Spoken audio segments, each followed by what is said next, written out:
Bem-Estar e Movimento. Apresentação: Márcio Atala.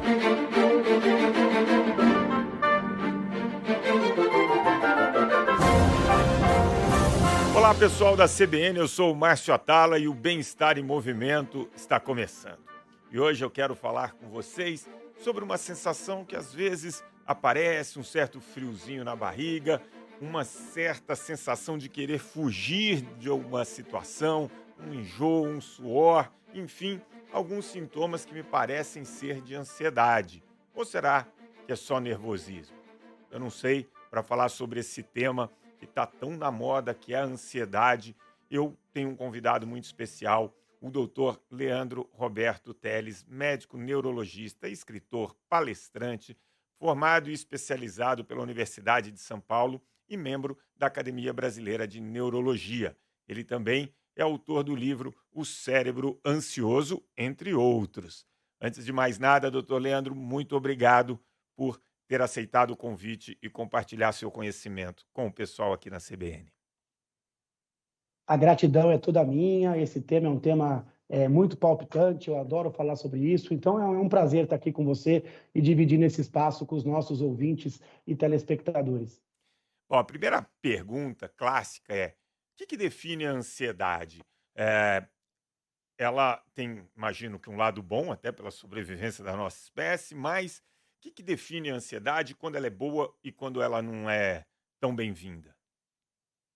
A colocação é precisa. A ansiedade, na verdade, ela é um pacote, um pacote de transformações emocionais, intelectuais e físicas. A gente aprendeu isso ao longo da evolução das espécies. Então, o ser humano, diante do novo, diante do desafio, diante do risco, ele lança a mão de uma série de adaptações que deixa ele mais focado, tomada mais rápida de decisões, deixa o músculo mais reativo, as pupilas mais largas, a pressão um pouco mais elevada. Então, todo mundo tem ansiedade, todo mundo sente ansiedade em algum grau. Qual que é a ansiedade boa? A ansiedade do bem? É aquela que tem um alvo. Então, eu tenho um alvo, eu tenho um propósito, ela acontece com uma intensidade aceitável, por uma duração aceitável, e ela me prepara para o enfrentamento. Ela me prepara para correr ou para lutar. Então, é natural que, antes de uma prova importante, eu me sinta ansioso.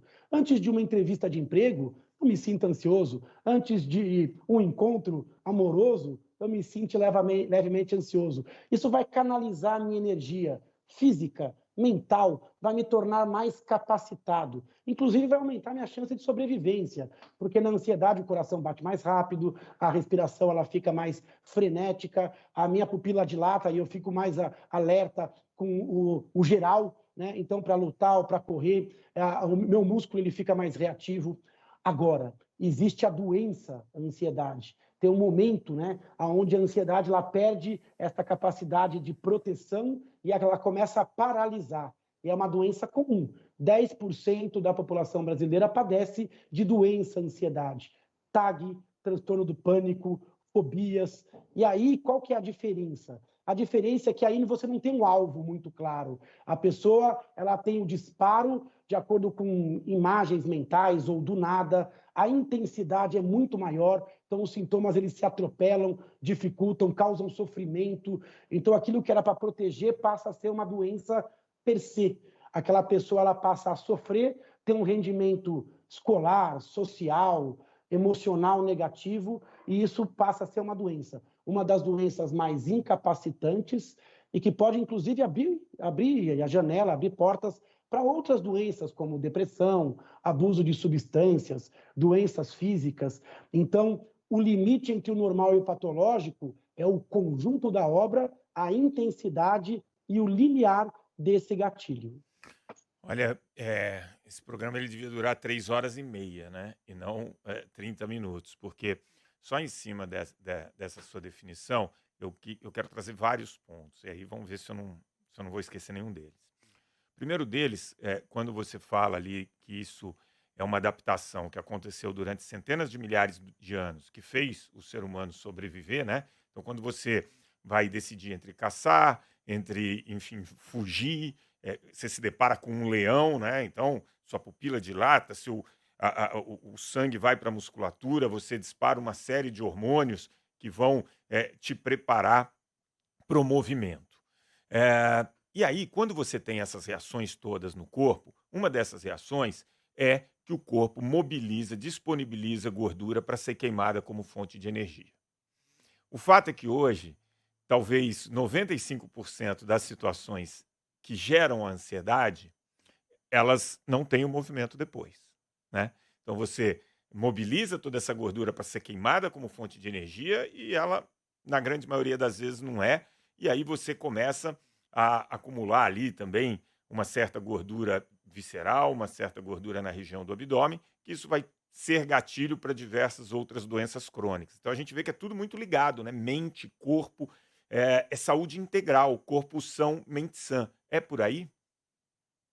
É por aí, perfeitamente. O sistema de ansiedade, ele tem que ser ligado de vez em quando. Então, a gente tem um sistema que é um sistema finito, ele gasta muita energia, ele usa hormônios como o cortisol, as vias do cortisol, a adrenalina. Então, ele é uma antecipação. É como se você pudesse, de vez em quando, acelerar o carro para fazer uma ultrapassagem, para se prevenir de um acidente. O problema é que hoje a gente vive num mundo que ele é fomentado com expectativas, com urgências, onde a velocidade, o grau de cobrança, hoje a gente rouba do sono em prol da vigília. Então hoje a gente já roda no cheque especial. A gente tem que entregar, entregar, entregar. E você falou uma coisa muito interessante. Tá todo mundo tenso, tá todo mundo preocupado e o leão em si não existe. Então não existe um enfrentamento. Você pega tudo isso e coloca ao lado o sedentarismo, essa energia ela fica muito mal gerenciada e passa a ser, sim, a mola propulsora de outras doenças modernas, como a obesidade, como os distúrbios de sono, como a hipertensão, a dislipidemia, o mau gerenciamento da glicose. Então, a gente precisa entender hoje o mundo que a gente criou, porque o cérebro, eu brinco que é o cérebro velho no mundo novo, né? É o cérebro que ele aprendeu a reagir dessa forma, ele é meio camaleão, eu falo. Se você oferece guerra, ele vai para a guerra.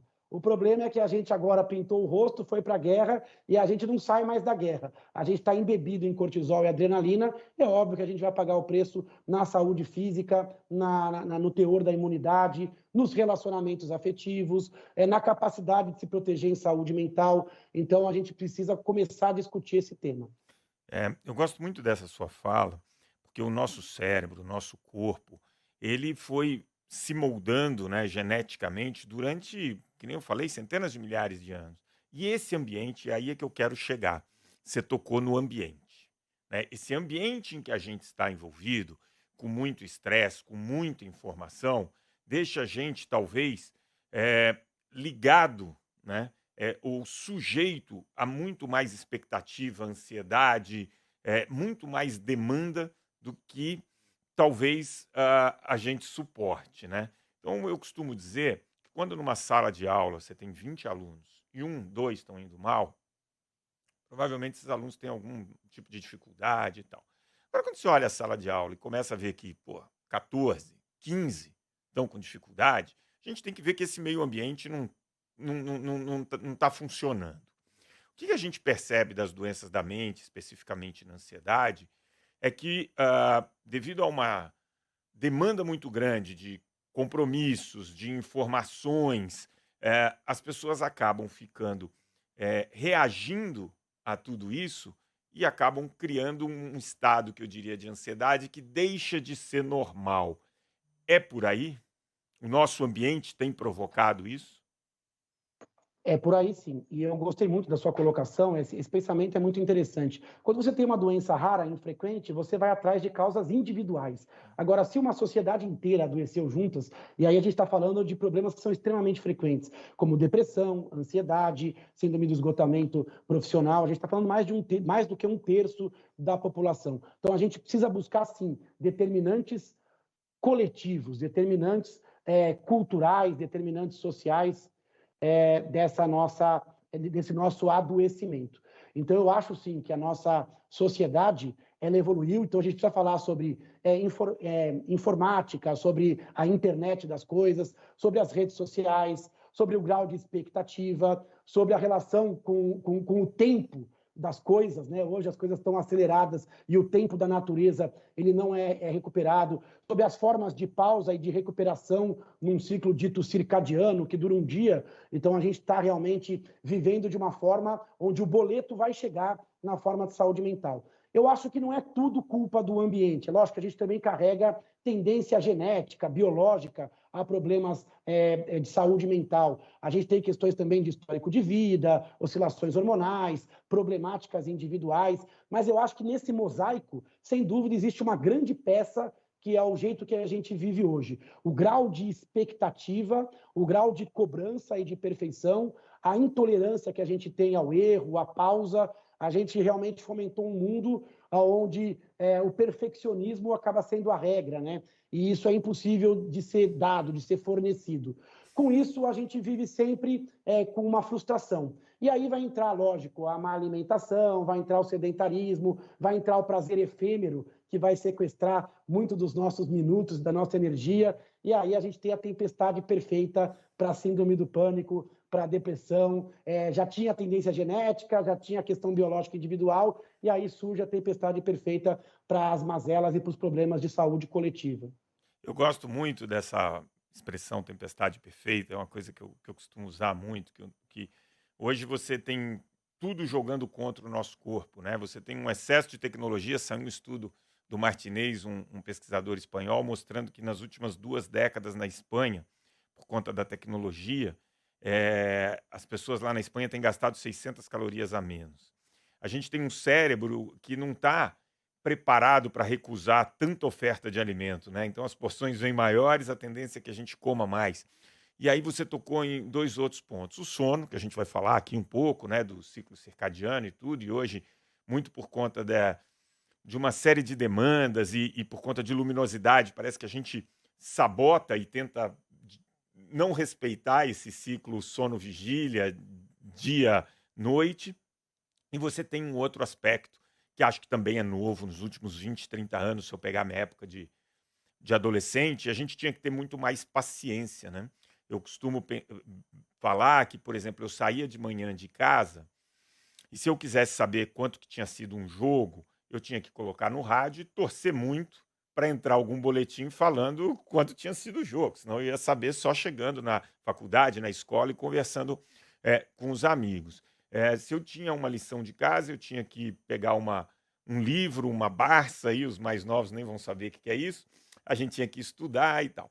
Hoje, você tem um imediatismo que vem para o bem, né? Então você tem uma questão de trabalho, de produtividade que acaba sendo acelerada, mas você tocou num ponto que é a expectativa e a cobrança do você cumprir, de você meio que ser perfeito, de você ter que entregar nos prazos, e isso gera uma ansiedade muito grande. Ou eu estou enganado?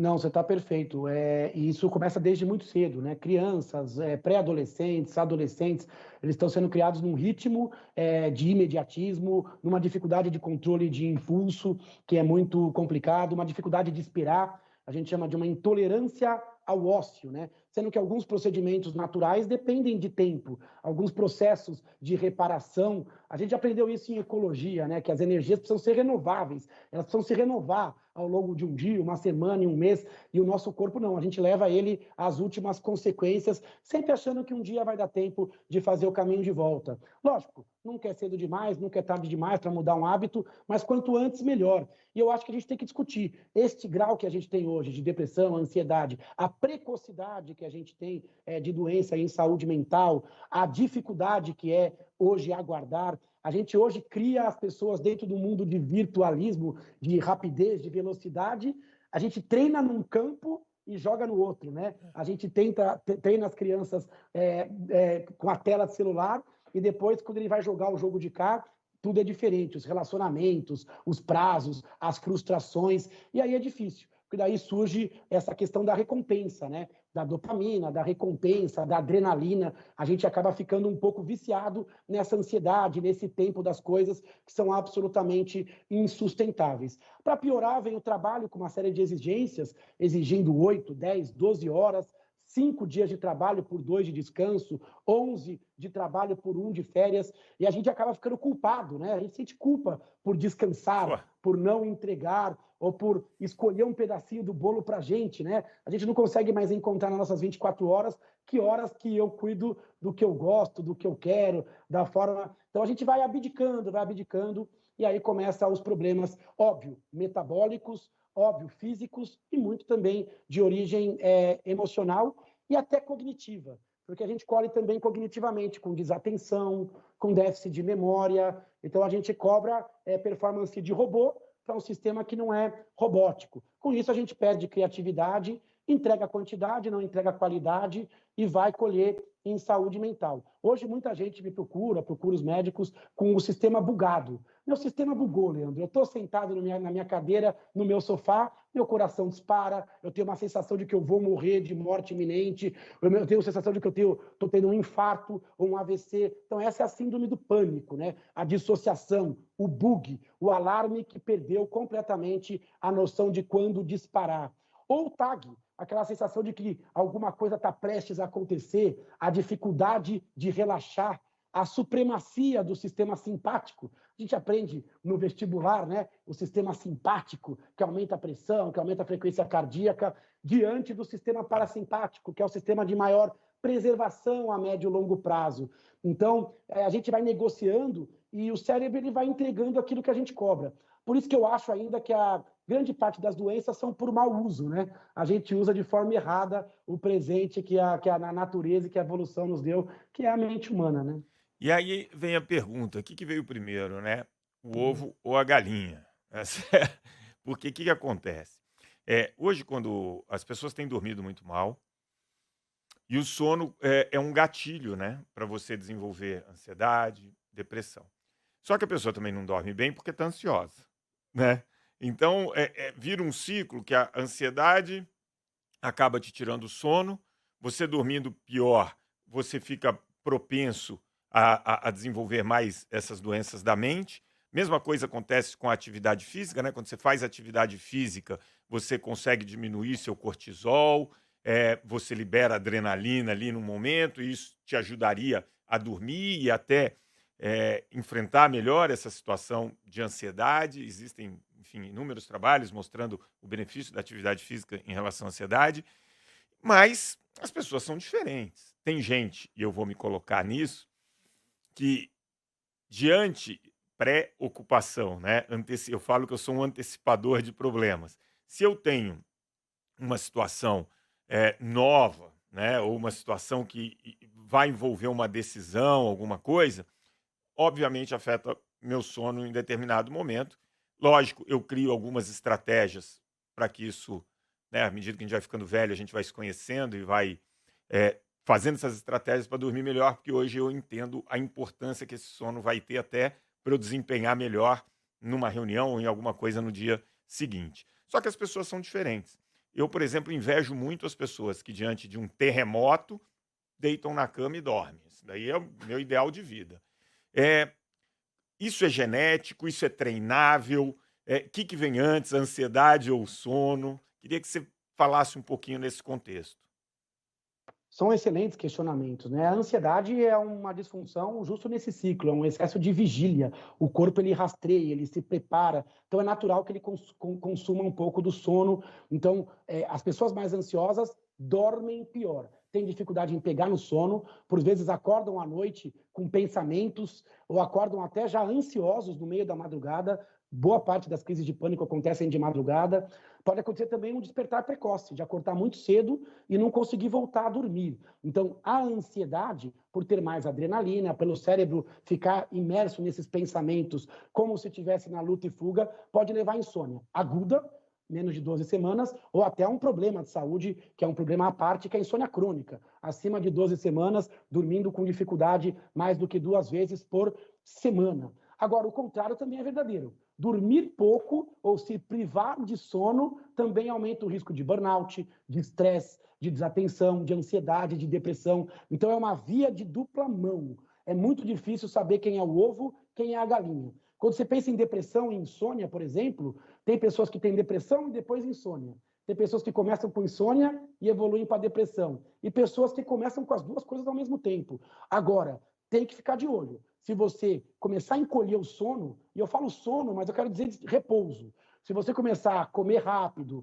descansar pouco, não tirar férias, omitir o seu final de semana, o seu cérebro ele vai acelerando, chega uma hora que o disjuntor ele cai. Todo órgão tem um limite. Se você bebe, bebe, bebe, chega uma hora que o fígado não dá conta de metabolizar e você tem um problema. Se você malha, malha, malha, se você exagera, o músculo chega uma hora que ele vai derrubar o disjuntor para evitar uma lesão. Então você vai fadigar, vai ter uma lesão. O cérebro é igual. Esse papo de que a gente só usa 10%, ou que Deus ajuda quem cedo madruga, ou que... É tudo mentira. É bobagem. O cérebro ele é finito, a gente já roda no cheque especial, não dá cérebro para um dia, por isso que a gente vai oscilando com fadiga de decisão. Se você não guardar energia, o cérebro não dura a vida toda. Você vai receber esse boleto e vai ter um problema no seu enfrentamento social, profissional. Então, o sono ele é precioso. Precioso para fixar memórias,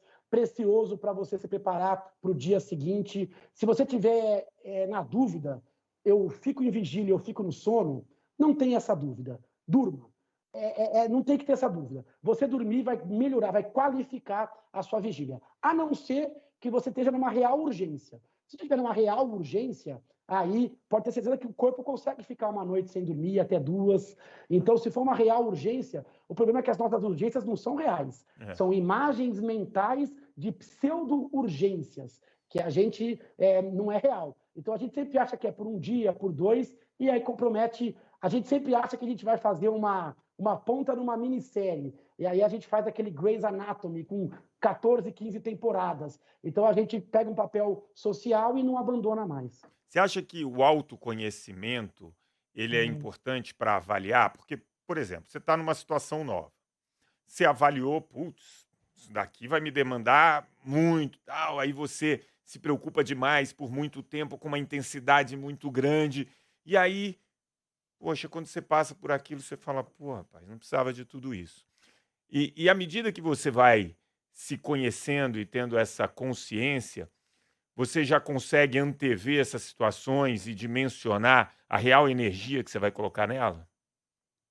E esse eu acho que é a grande sacada em saúde mental e saúde física, é o autoconhecimento. A gente tem que conhecer a espécie, como é que o ser humano responde. Então é importante conhecer com cases, com o que a medicina ensina, a psicologia, né? Tem um conhecimento. Mas conhecer aonde o seu calo aperta é importante. Todo mundo tem gatilhos diferentes, limites diferentes. Tem pessoas que têm tendência maior à depressão, à ansiedade. Ela vai ter que se cuidar mais. Do mesmo jeito que alguém que tem gastrite vai ter que ter um cuidado específico com a alimentação, alguém que tem um problema de pele vai ter que ter outro problema. Então, conhecer qual é o seu limite, a forma que o seu cérebro trabalha, quais são também os sinais de que ele está cansado, ou estressado, ou no limite. Cada corpo fala de um jeito. Ouvir esse corpo, esse chamado, ele é importante. A gente aprendeu a ouvir o chamado da fome, o chamado do sexo. A gente não aprendeu ainda a ouvir muito bem o chamado do exercício, o chamado do sono. A gente até escuta na última hora, mas a gente não vai em direção ao sono como deveria, né? A gente não vai com capricho. O sono ele vem em nossa direção. Isso é um erro, né? Então, ainda mais, você até falou no começo da entrevista, depois que a gente encapsulou o sol não se põe mais, já tem luz elétrica, já tem informação, o trabalho já roubou boa parte da nossa vigília. Então, chega à noite, é muito difícil para o cérebro voltar a ciclar no jeito que ele aprendeu a fazer. Então, o autoconhecimento talvez seja o soft skill do futuro. Quem aprender a reconhecer o seu limite e como você pode entregar com maestria, mas durar por bastante tempo, de quanto em quanto tempo você precisa se reparar, eu acho que essa vai ser a modalidade. A autoproteção vai depender muito desse autoconhecimento. Criar rotina ajuda? Ajuda. O cérebro, quando ele tem rotina, ele fica mais tranquilo, ele fica mais calmo, ele fica menos ansioso. O planejamento do dia seguinte, do momento seguinte, ajuda o cérebro a diminuir a ansiedade. O excesso de rotina, ele é ruim. Tudo na rotina também ele pode deprimir um pouco o cérebro. Mas um pouco de rotina faz com que o cérebro consiga perceber aquilo que foge, que destoa. Então, a sua vida tem que ser organizada. Alguma rotina é importante para o cérebro não estar sobrecarregado e nem tomando pequenas decisões toda hora. Quando eu programo o meu cardápio, quando eu programo o horário do meu exercício, eu faço com que o meu cérebro não tenha que tomar a decisão num momento desfavorável, porque o nosso cérebro ele varia, né? Eu sou de um jeito de manhã, à noite, cansado, eu sou outro, eu tomo outras decisões. Então, eu posso diminuir isso. Diminuir o multitarefa, fazer uma coisa de cada vez, dar tempo para o cérebro processar a informação. Isso também diminui a ansiedade. Adequar a expectativa. Pega o resultado negativo e fala, olha, se acontecer de forma desfavorável, não tem problema, a gente vai ter um plano B, um plano C. Então, o planejamento ajuda demais a poupar cérebro e ajuda demais a você a manter pequenos hábitos que o seu cérebro talvez não compre se tiver que tomar a decisão no momento desfavorável, que é o hábito do esporte, que é o hábito do sono, que é o hábito do alimento. Todo especialista que você é um grande entrevistador, coloca o hábito como alguma coisa que ajuda o cérebro. Metas curtas, pequenos hábitos, onde você pode fazer, entregar e seguir. Né? Eu costumo dizer que se você precisa criar um hábito, você precisa ter frequência. Ninguém cria um hábito sem frequência. Então, se essa atividade que você está se propondo a fazer, ela é difícil de difícil realização, provavelmente ela não vai se tornar um hábito, né? Você tem que mudar muito sua vida para executar aquilo. Agora, se você coloca uma tarefa muito simples, então vou pegar para minha área aqui da atividade física. Pô, eu moro no 8º andar. Pô, eu vou começar a subir escadas. Eu não tenho que ir para uma academia, eu não tenho que colocar um tênis. Mas mas vai adiantar 3, 4 minutos por dia? O importante é você ir dando frequência. Seu corpo vai se adaptando e você vai criando esse pequeno hábito. E um hábito vai puxando o outro. Eu gosto muito dessa sua colocação.